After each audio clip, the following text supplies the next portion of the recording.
really go sour, they don't, this joining is different Yeah, anyway. it's a very kind group.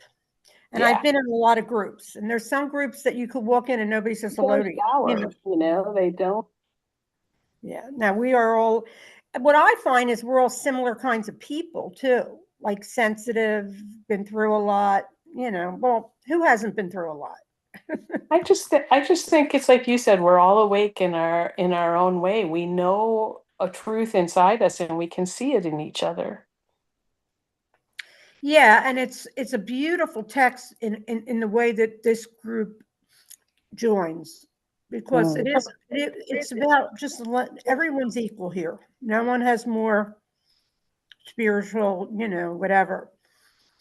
What I did a Yeah. lot of was I had to teach. Well, I wouldn't say Regina was my teacher, but I used to do Regina Dawn Akers I was with, and then I was with this woman, Helen Hamilton. But I started to realize even before that this is all happening on its own. Why do you need a teacher? Your teacher's inside. Exactly. Yes.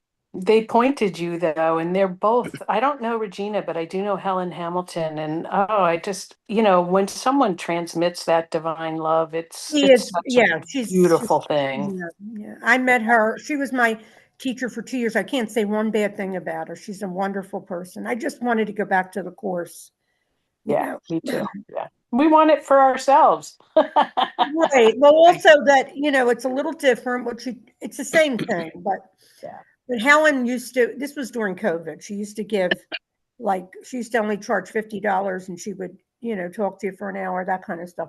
But she wasn't teaching really anything. Oh, there goes my son. You girls talk for a minute. I got to take that. All right. Okay, yeah. So thank you, Sharon. And yeah, what I found very early on was that there is no other teacher. So as much as, I might appreciate a certain person in their teaching, they don't have uh, any, um, anything over anybody else. And Yeah. that's why we run this group the way we do, is because we recognize that we're all the same and that, there's not one teacher that knows more than any other teacher because we're all the same. And so this group is built on sameness and equality. And to say, I mean, yeah, there might be somebody that you like to listen to because they're very clear. Like I love to listen to Ken Wapnick, he's very clear. That does not mean that I think Ken Wapnick had anything that I don't have. Yeah. Or more importantly, I don't believe Ken Wapnick had anything more than you have.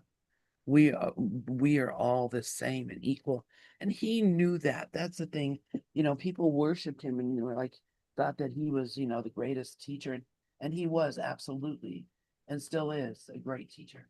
But I wouldn't pick him over anybody in this room, anybody in this class.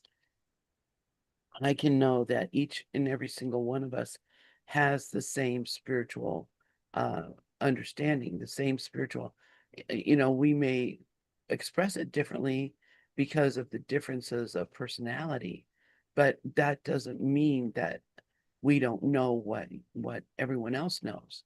We do. It's all innate. It belongs to us. So anyway, good morning, everybody. We are live on YouTube, and we're reading the book "Awake, It's Your Turn" by Angelo DeLullo.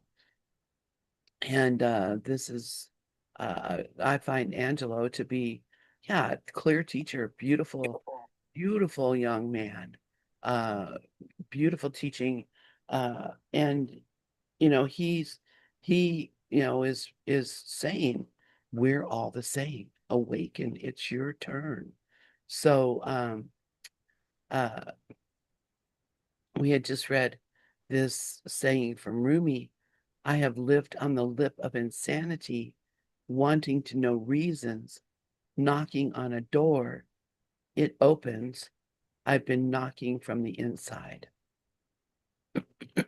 And that's Well, we have to understand we're all knocking on the inside. So this chapter is called What You Want is Already Here. And I will start the reading.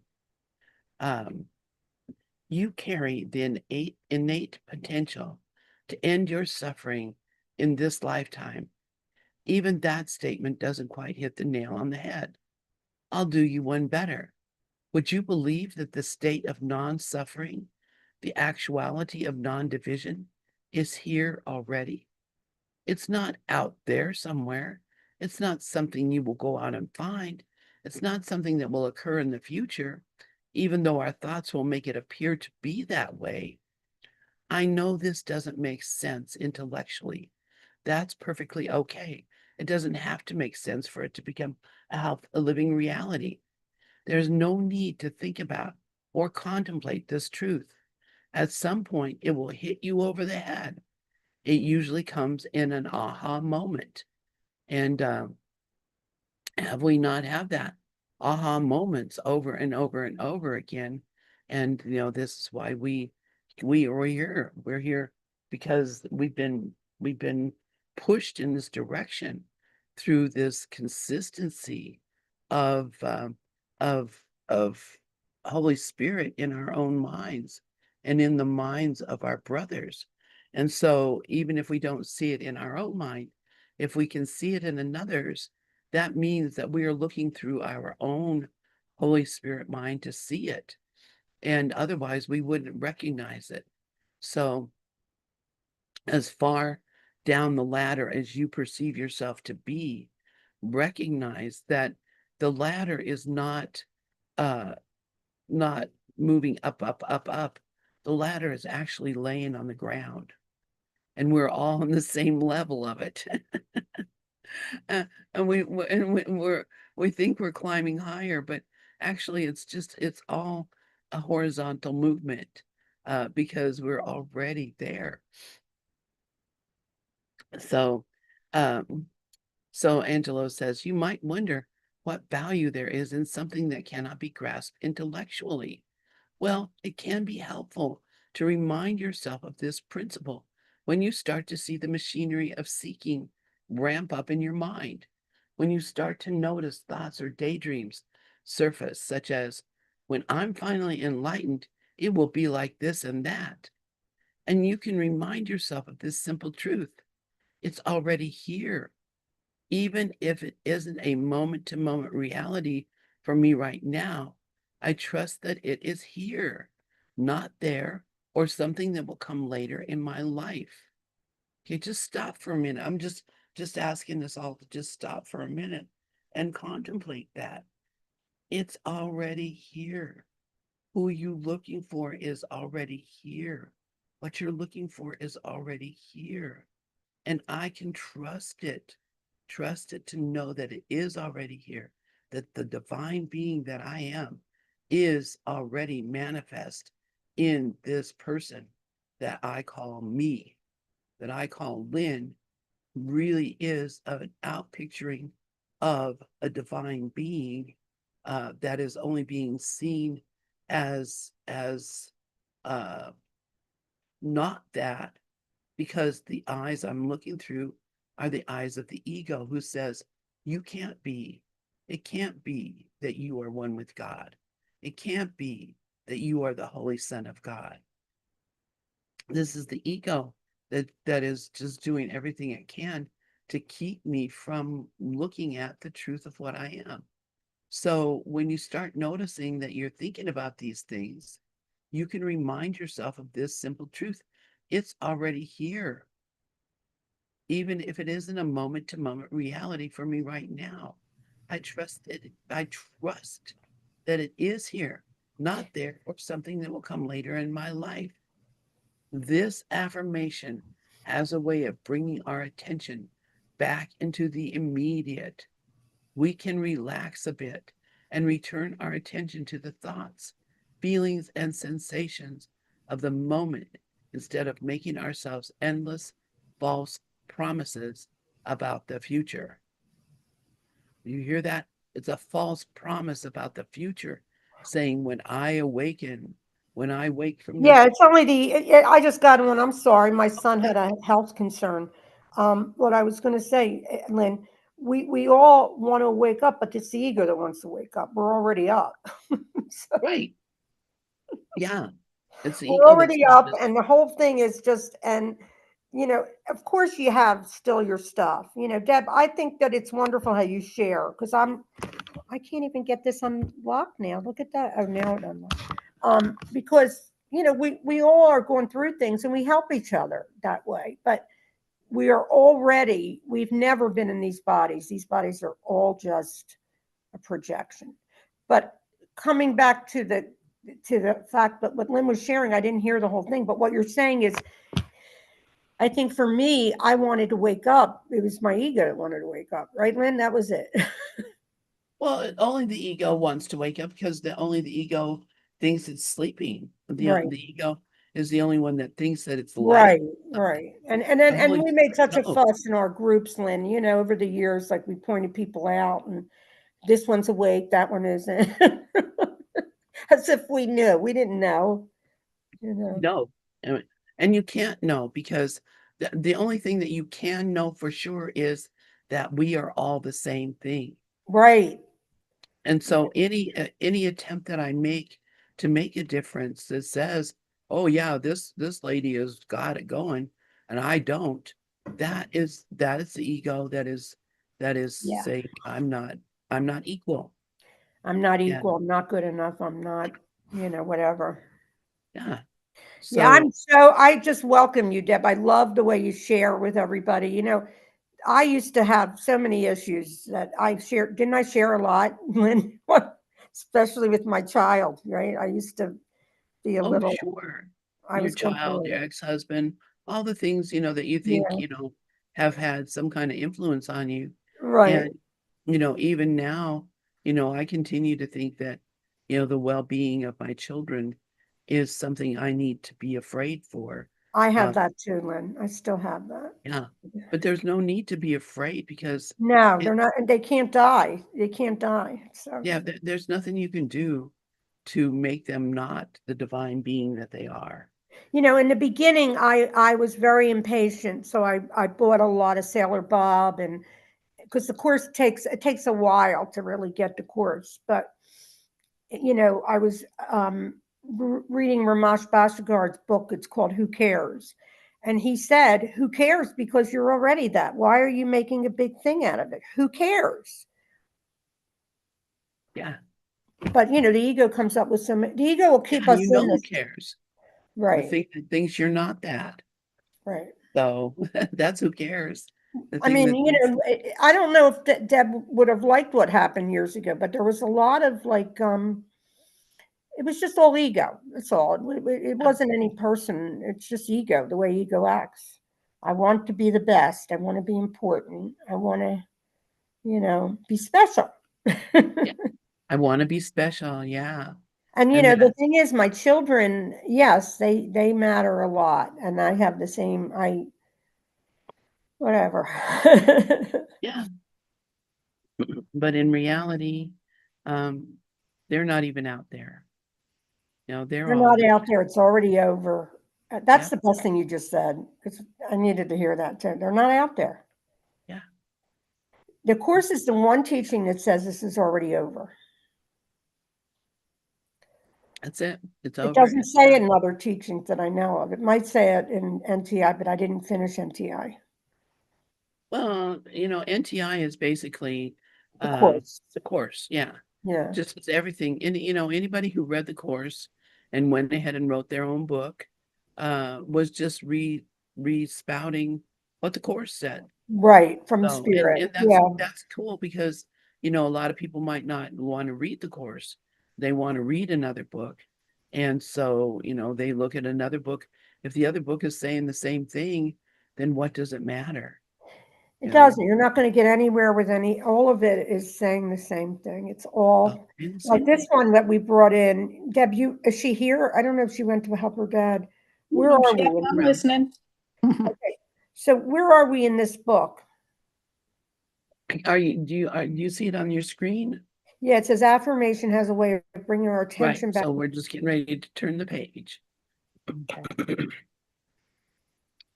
What we are What we are looking looking for is what is looking, right? Okay, so do you want to read? Yeah, I love this one. Okay, I can read. We will investigate the nature of thought and seeking in later chapters. It will become much clearer.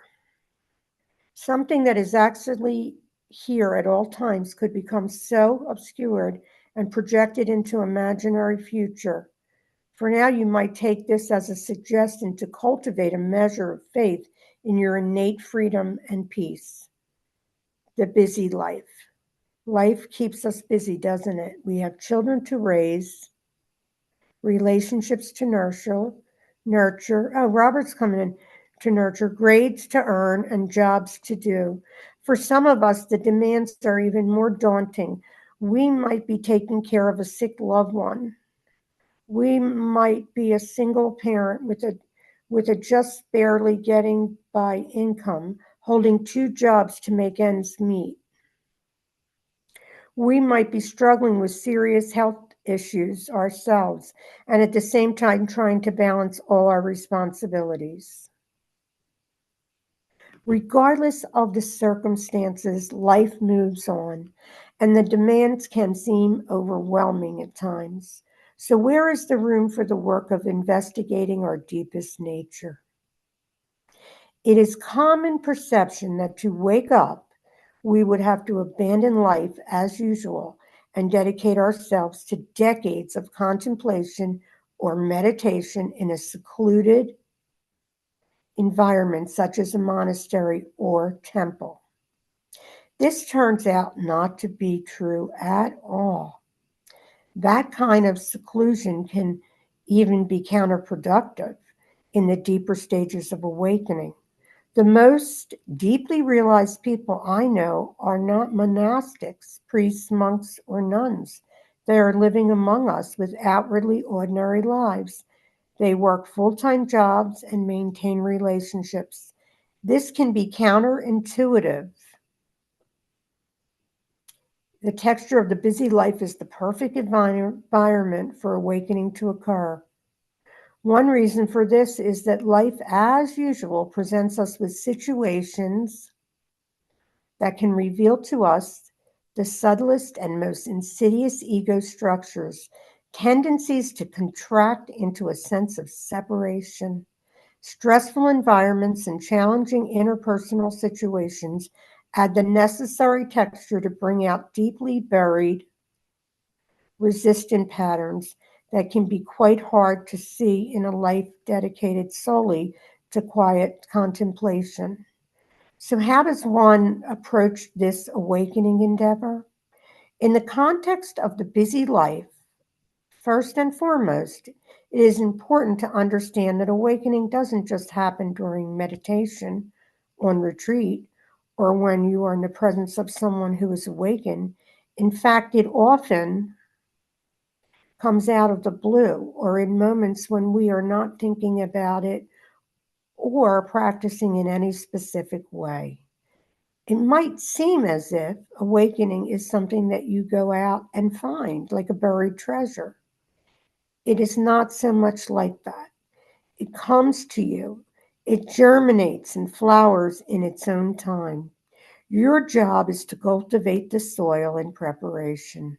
When the soil is properly prepared, awakening comes as naturally as the day follows the night. It can and does come in all different life situations. It can come during a stressful time or even when life is in a crisis. It can come when things are peaceful. It follows no rules. You know, the book Collision with the Infinite is really about that. It's all about the fact that, yes, she took meditation, but she was on a bus stop in Europe and her personal self fell away. And it was at least a decade that she was in complete terror because she didn't know what happened, because she still had ego. So, but it's a phenomenal story on how it's not necessarily the work that we do, because it's like when you take Jiffy popcorn and you pop it, it pops where it pops. That must be the way the source does it.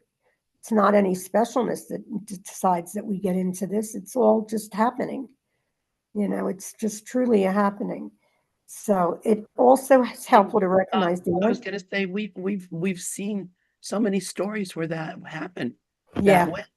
Mhm. He was, a person was just, going about their daily life, and a cup fell off a shelf and hit him in the head, and bong, they were awakened. They suddenly had this realization of the truth of who they were. It's not because a cup fell and hit them, it's because at that very moment they were ready for that that that understanding to come. You know what's so weird? If you go to a doctor, which is what she did a lot, Suzanne, what was her last name? I have it in the other room. Whatever. She was a TM student, but she really was shocked that this happened to her because it was, she died not too long after. It was like maybe she was alive 15 years before she died. And this was there's nothing special about it either. All it is really awakening is it's our natural state. That's what it is. And it's interesting because John Wheeler was a spiritual teacher, and he got out of it because he got to see that it's just ego that's doing all of it. So, but I think it's a good way for ego to join. I mean, for me, it saved a lot of. I'm sure you agree, Lynn. When we were in Gather years ago, it was a lot of fun. It was helpful. We had something every hour. It was very, very helpful. It's also helpful to recognize that uninteresting, mundane, or seemingly boring moments in life are some of the best opportunities. Those times in our day for which we usually perceive no redeeming quality are ripe for investigation. Standing in line at the grocery store is a perfect opportunity to practice being stuck in traffic equally so. Even experiences of restlessness and confusion can be gold mines for inquiry. And practicing mindfulness, encountering people who trigger various emotional response in you is valuable beyond measure. When approached with openness and willingness to let the situation reveal what it has to offer. Uncomfortable experiences are just as valuable as having peaceful or mystical experiences during meditation. Later, we will cover how to apply practices or inquiries in these moments. For now, here is one of my very favorite Zen quotes of all time. If you consider quietude right and activity wrong, then this is seeking the real aspect by destroying the worldly aspect. Seeking nirvana, the peace of extinction, apart from birth and death, when you like quiet and hate activity. This is the time to apply effort. Suddenly, when in the midst of activity, you topple the sense of quietude, that power surpasses quietistic meditation by million billion times. So, Lynn, maybe you can do this better, than I can. Can you contemplate that? Can you make that simple? Well, sure. I mean, what he's saying, Duhai Zhang Gao, is that we can sit in silence and come to a state of knowing or understanding. Um, but then that means that for me, anytime I want to be in that state, I have to go sit in silence. I have to, go to the cave or go to the meditation room or whatever, to get into that state. But when you just have that occur in the midst of all your activity, when you're tending to your sick parent, when you're washing the dishes, when you're shopping in the grocery store, when you're driving your car down the highway, all those things, when you come to that state of knowing in the midst of all the activity that's going on, that means that that state of knowing is within you, no matter where you are and no matter what your situation.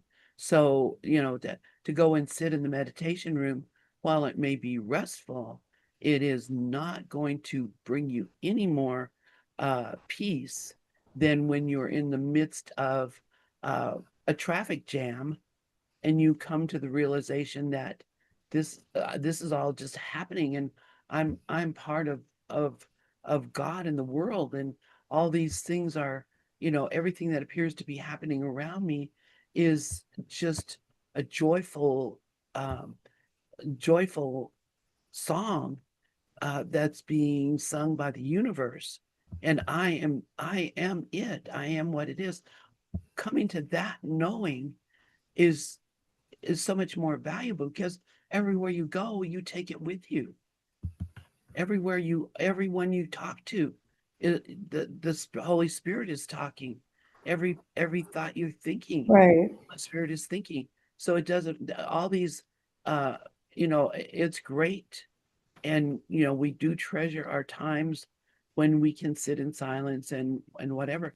But the reality of it is, if you're in that state all the time, no matter what's happening, then you're going to be in that state no matter what. You can be surrounded by chaos and still be in peace. So Right.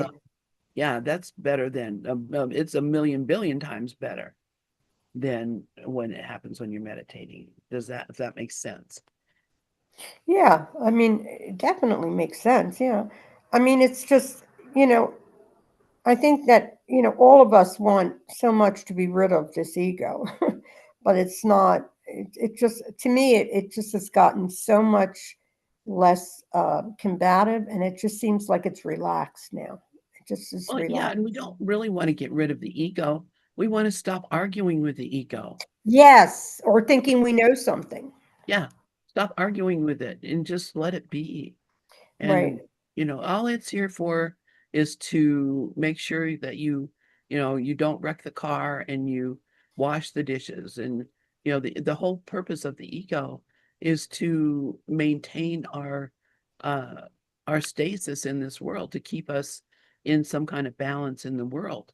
But when you're outside of the world, when you're not thinking that you're being um, uh, influenced by the things of the world, and you actually know that what you are is the peace of God, you don't need the ego to help you out with that, because the ego, it doesn't have a job then. And I like what uh, what's his name was saying the other day in that one video about it just being, uh, it's here to help you. It does really. Oh, you're talking about Leonard Jacobson. Yeah. Leonard Jacobson. Yeah, Yeah, it I does. agree. I think he's a phenomenal teacher because Yeah, he doesn't make, you can't make this your enemy. You have to make it your friend. yeah, and Talk of because you it like can't a have an scared enemy. child. That's what I do a lot, just because, it doesn't really have a life of its own, but it is scared. It's because it wants to survive. It has this one desire to stay alive. And Anyway, it's not even that the ego wants to stay alive. The ego thinks that it's here to keep you alive.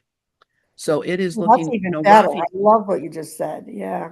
Yeah, Rafi is always talking about, is it safety? Is it acceptance? Is what is it that you're looking for? That's what the ego is looking for, is to keep you safe, to make sure that you're contented in this world, that you're not, you don't have any need to escape the world. As long as the ego is doing its job good, you don't have a need to escape the world. The world is your oyster. But but when you actually recognize what you are, the truth of what you are, the world is your oyster anyway. And by the way, I do not like oysters, but You don't like oysters. I don't like oysters either. I I don't. don't think I like oysters. I don't think. The ego thinks it is our life. Yeah, it doesn't. Yeah, And it's a nervous Nelly. Yeah, because it's It's like always a nutty busy. professor. It doesn't have, but it thinks it knows something. Like, whenever I want to explain something to anyone that says, well, I already know that. Well, then I just realize I can't even explain it because they know it. And that's pretty much what the ego does. I know, I know, I know, and it knows nothing. A Yeah. million billion times, that is where you are headed. This is an expression of the natural state of the reality and seamless emergence into it. If that is the natural state, you might wonder what is getting in the way of living it at this very moment.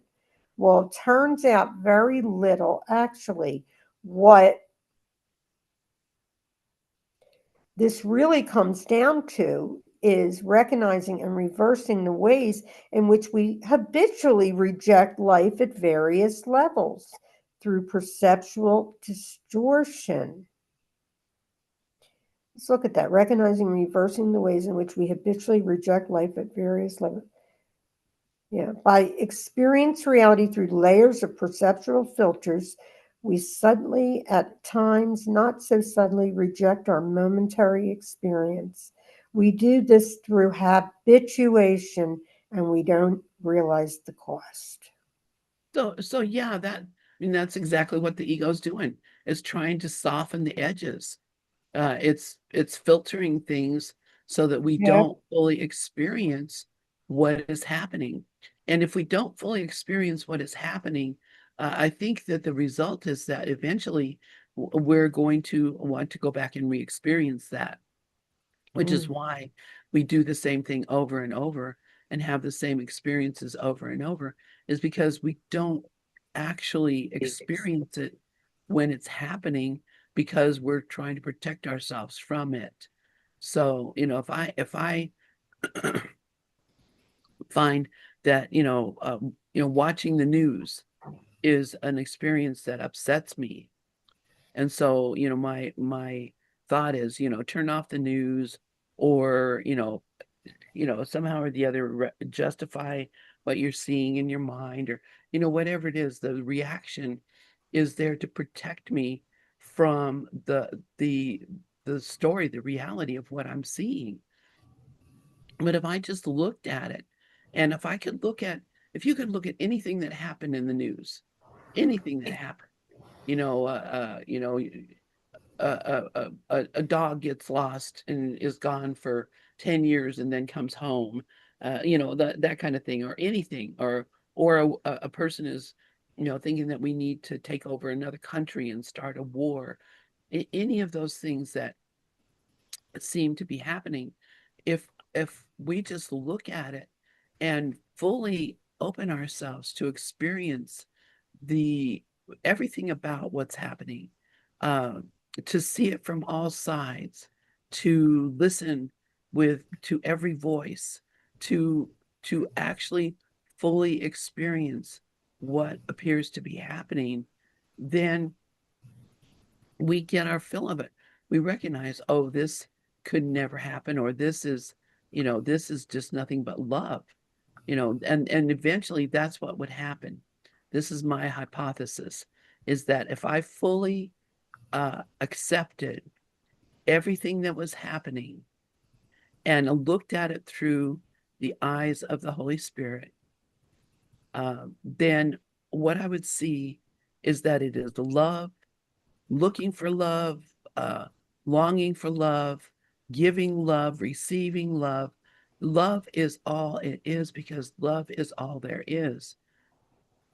So the lost dog or the war or you may think, oh, they're starting that war because they hate people. No, they're starting that war because they love something and they feel that there's danger. They feel that something is going to stop their love.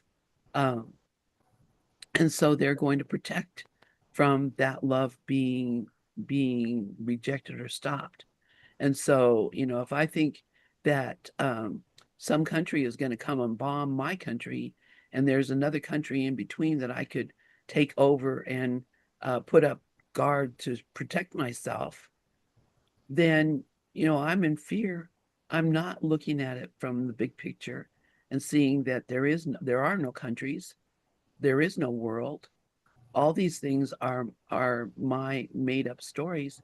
And I can see peace instead of this and directly just choose peace. But I can't choose peace if I'm in fear.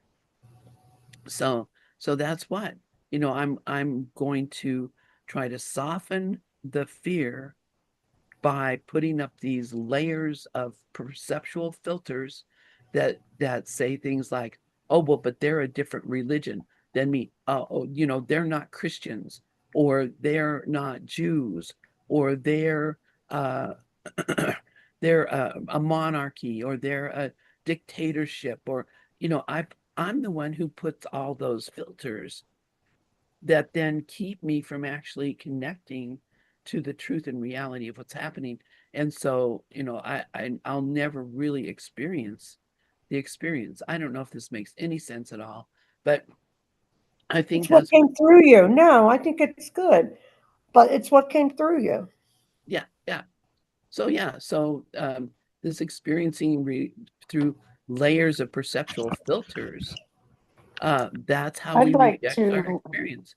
Yeah, I'd I'm like going to to start share asking other too. people. Yeah. Sure, absolutely, Deb. Go Yeah, I'm ahead. so glad you So came in.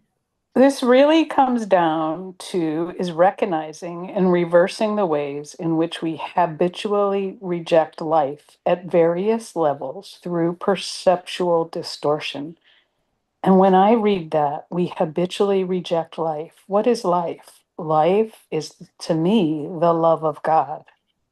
And when I recognize this love of God that I am, uh, my habitual perceptual distortions are I like this, but I don't like that. I like this, but I don't like that. This is good. This is bad. This isn't saying anything that people aren't aware of, but I habitually reject life. What is life? The love of God. It reminds me of the Course that says, let all things be exactly as they are, which I'd have to find if that's an exact quote or It not. is, yes. But and experiencing reality through these layers of perceptual filters, that is the ego construct. And when I recognize that, the dream of the ego, I can step back into the love of God, into the reality of the love of God. It says that we subtly reject our momentary experience. And that's those filters that this isn't okay, that's okay, this isn't okay.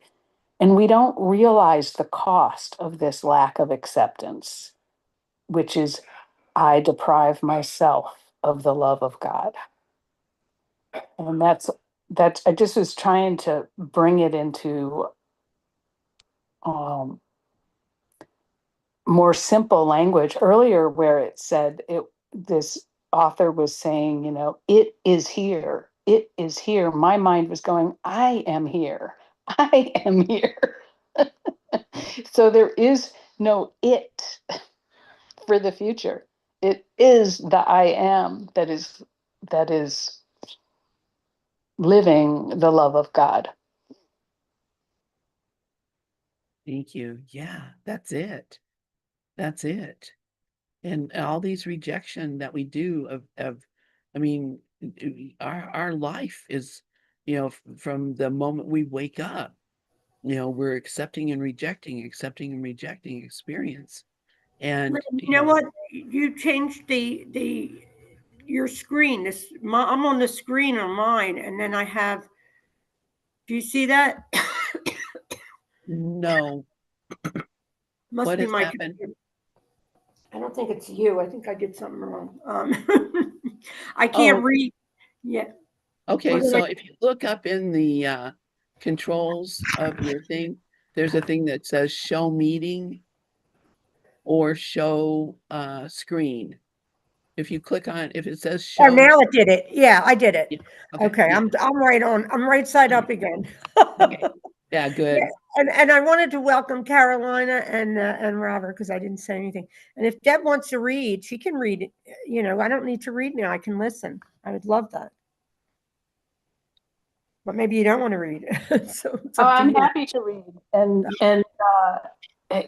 loving listening too. And like I already said, I come in, I have to sometimes put the phone down and go do something, but this rejection is human nature, or at least it is from the collective human delusion of separation. And this Yeah. is the point that I don't want to fight anymore. Like whether it's ego or just the way things are, but I don't have to entertain it, all that rejection. I can be in the oneness. When all is said and done, what liberation truly means is that we're so completely absorbed in the momentary flow of life that there is not the slightest rejection of moment or situation. Only then is true freedom and radical intimacy seen to be the simple and obvious nature of things rather than some goal to be achieved. So even though we often feel out of contact with the moment, we needn't become discouraged because life is so busy. The busy life continually exposes us to situations and textures necessary to realize and embody our innately free nature. For now, you needn't worry about knowing what to do in moments where you feel out of contact. It is enough to simply recognize and trust that your life, exactly as it is right now, is the perfect environment for awakening. Inquiries and practices will come later. For now, just make some room for the possibility that your day is full of endless opportunities to come in contact with your undivided nature. At deeper stages of realization, it becomes clear that every moment is perfectly choreographed for further deepening of insight and liberation. The universe is on your side, fully on your side. And this reminds me of the course where it says it's a individual curriculum. And to me, that is our life, is the path to our own awakening. Yeah, I was just my mic was muted. This is just so perfect because yeah, what he's saying is that everything that's happening was gently planned by one whose only purpose is your good. And you may not see that because you think, why is this happening? Bad things are going on. But recognize that yes, the universe is on our side because it's all part of the Holy Spirit's plan for breaking us out of this seeming prison that we think we're in. So yeah, thank you for reading. Anybody else have any comments or thoughts? Okay, so I will continue reading. No escape. Please never use the excuse of investigating your true nature or being on a spiritual path to justify irresponsible behavior.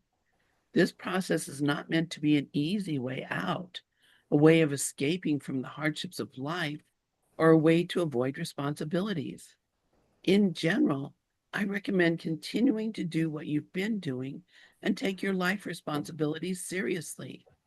Go to work, go to school, treat your relationships respectfully, and give them the attention they deserve.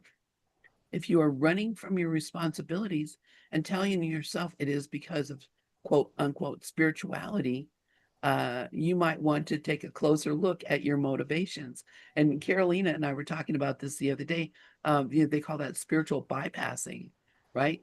When I'm not addressing the things in my life because of my spiritual belief, uh, you need to check yourself because what's happening is these things are here for our best interest in order to awaken us to the truth of what we are. So let's not bypass the world by bringing up this spiritual belief, spiritual thought that we have, because it's not true if you don't believe it. It doesn't work if you don't actually believe or know that this is the truth. So, of course, we sometimes need to make changes in our lives. Sometimes we need to make changes in our relationships or vocations. Decisions such as these should be given the heartfelt consideration they deserve. What I'm suggesting is that if the reason you are giving yourself for making those changes has to do with the awakening process, you might be selling yourself a bill of goods. And I mean, this happens to people. Oh, I had to get out of that marriage because we were arguing all the time, and I didn't have peace of mind so that I could, study, the Bible or study the Course of Miracles, or I had to quit that job, you know, had to leave that job because there we go. Someone vacuuming, it seems like. Anyway, I had to leave that job because I didn't have time for my meditation with all the work that they had me doing.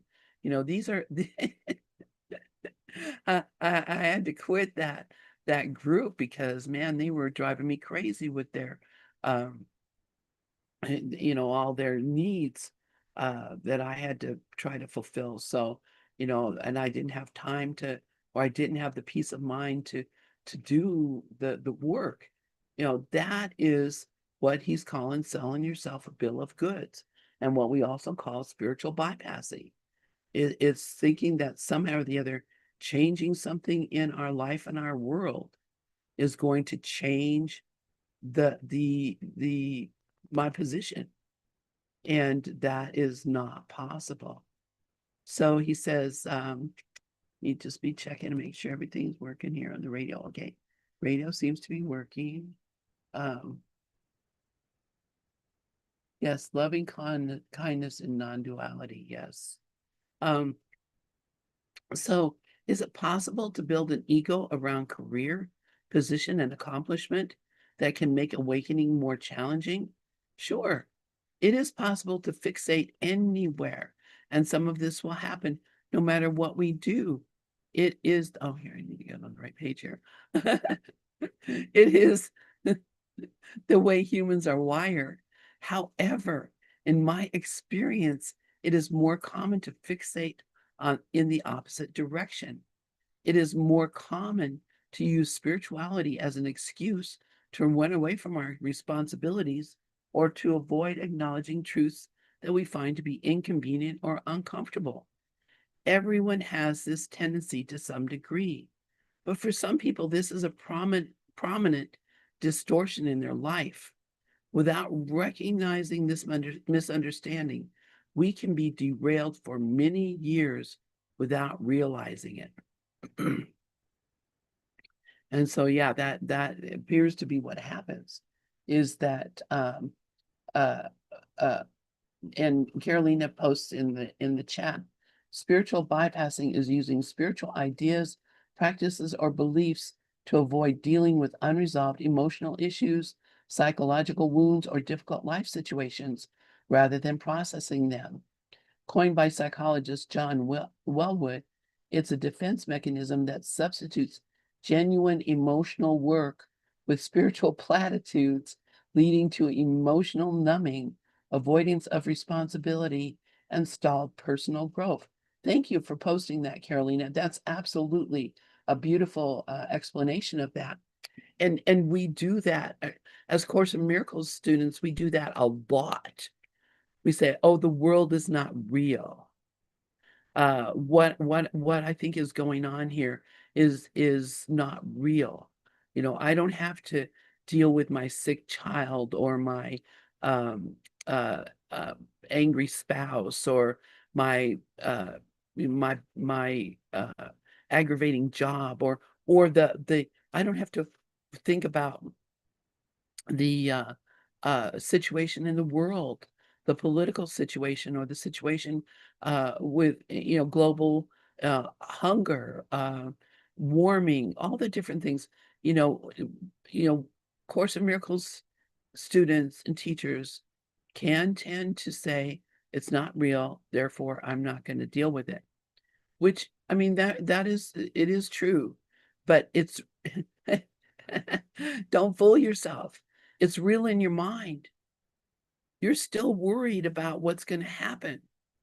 You're still thinking, this person's going to die or be very ill, or, we're going to go to war or bad things. You're still believing that that could happen.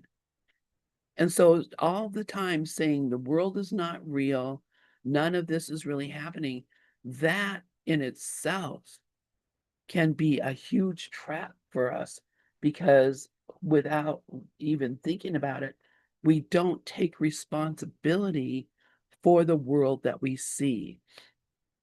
And the responsibility for the world I see is the most important uh, tenet of A Course in Miracles.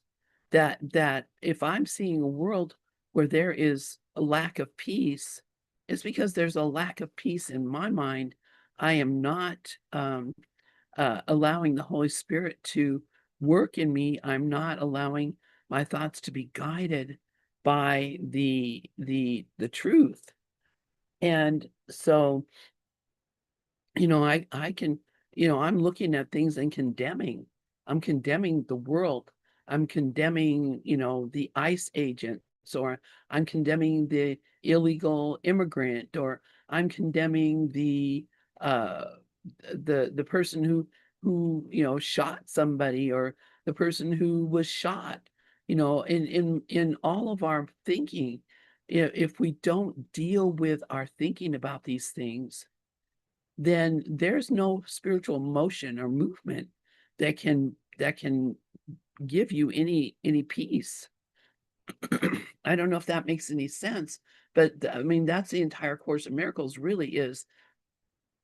Yes, the real world is not real, but in my mind, it is very real. In my thinking, it is very real. And therefore, the thing that has to be dealt with is my mind and my thinking, my judgments of my brothers, my judgments of myself, my judgments of God, my judgments of the world. These are the things that I have to look at. And it's not going to go away if I turn my back and say, it's not really happening, it's a dream. While that is absolutely the truth, it is a very persistent dream, and it is a dream that is derailing my thinking by keeping me locked in hell. And I will be kept locked in hell until I release the world from all my thinking. And I don't know, does anybody else have anything they'd like to share about this, or any thoughts? Yes, Sharon, please go ahead.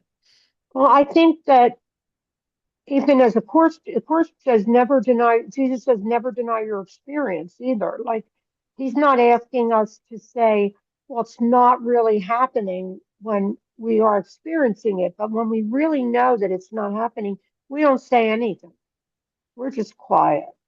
Because why would we do that? And isn't it true that the course does say never deny your experience, right? Right. Oh, yeah, absolutely.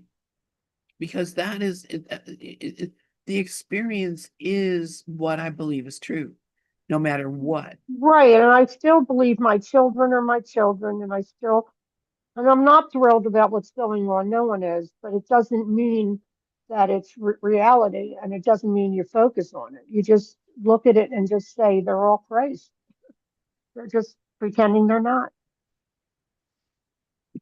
Exactly. But we have to see that too. And that's, I think, where the denial comes in. We can say they're all Christ, but unless we see them as Christ, then all Right. And that, it's so yeah, simple, though. If somebody would point you to the space, that's all you need to do. The Christ is here, you know? yeah, exactly. Exactly. So that's what we have to do. We have to be looking for the Christ Right. and knowing that it's really there. Otherwise, yeah, we're still believing the same crap, but pretending that we don't. Let's see. And Carolina says, yes, and there are ours or others' actions, consequences on ourselves and others, on personal or not responsibility. So yeah, The responsibility is my thinking. I'm not responsible for your actions, but I'm definitely responsible for what I think about your actions and how I see you, um, in spite of or uh, because of those actions.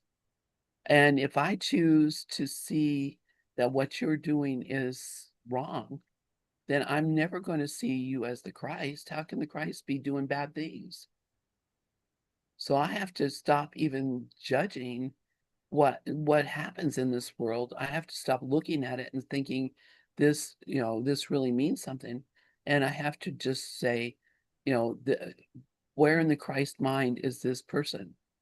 Because I know this person is my brother and I are the same. So, that's where forgiveness comes in. Not forgiving them for what they do, but forgiving them because of who they are. And who they are is the Holy Son of God, no matter what. So, wow, that hour went really fast.